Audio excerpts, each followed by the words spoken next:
Why they are fighting.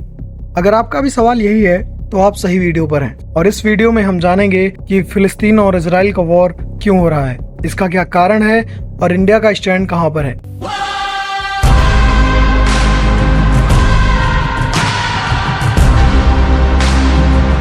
एक 1047 BC में जो जगह आप देख रहे हैं यह किंगडम ऑफ इजराइल था, जहां सुलेमान राजा राज करता था और ये जगह ज्यूस की थी। उसने उस राज्य की राजधानी यरूशलेम में एक टेम्पल बनवाया जिसे फर्स्ट टेम्पल कहा गया। उसके बाद बहुत से आक्रमण हुए और ज्यूस यूरोप की ओर पलायन कर गए। ज्यूस परिवार में जन्मे ईसा मसीह को जिन्होंने क्रिश्चियन धर्म बनाया, कुछ कट्टर यहूदी उन्हें पसंद नहीं करते थे और राजा की मदद से कील ठोकर मार देते हैं और तभी से क्रिश्चियन लोग इन्हें एंटी क्रिश्चियन मानते हैं और इनके साथ बहुत ही भेदभाव, लूटपाट आदि होती है और ज्यूस को सेकंड क्लास पीपल की तरह ट्रीट किया जाता है। यही से यहूदियों के विनाश की कहानी शुरू होती है और हिटलर द्वारा यहूदियों के नस्ल को खत्म करने से बचाने के लिए यहूदी वहां से पलायन करते हैं।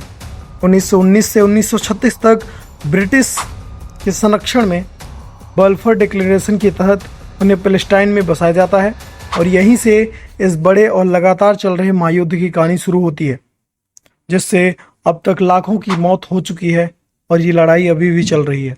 वर्ल्ड वॉर सेकेंड के बाद 1947 में यूएन की एंट्री होती है और ज्यूस के फेवर में ये मैप बनाया जाता है। उसके तुरंत बाद ही अरब कंट्रीज इजराइल से वॉर स्टार्ट कर देती है और सोचती हैं कि अरब कंट्रीज ये वॉर जीत जाएंगी, पर हुआ इसका उल्टा। इजराइल ने यूएन के दिए हुए मैप से कहीं अधिक ज्यादा जमीन अपने अंडर कर लिया और कुछ समय के बाद यानी 13 दिसंबर 1993 को पैलेस्टाइन और इजराइल समझौता हुआ, जिसे ओस्लो अकॉर्ड कहा जाता है। इसमें गाजा स्ट्रिप और वर्ल्ड बैंक पैलेस्टाइन को देने का समझौता हुआ, लेकिन इजराइल इस बॉन्ड को नहीं मानता है और फिलिस्तीन के लोगों का विश्वास इजराइल से उठ जाता है। 1980 में यह वही समय था जब हमास अस्तित्व में आता है। हमास जो गाजा पट्टी का एक टेररिस्ट ऑर्गेनाइजेशन है जो पूरे फिलिस्तीन के लिए इजराइल पर गोरिल्ला वॉर तकनीक की मदद से वॉर करता रहता है और यह अभी तक जारी है।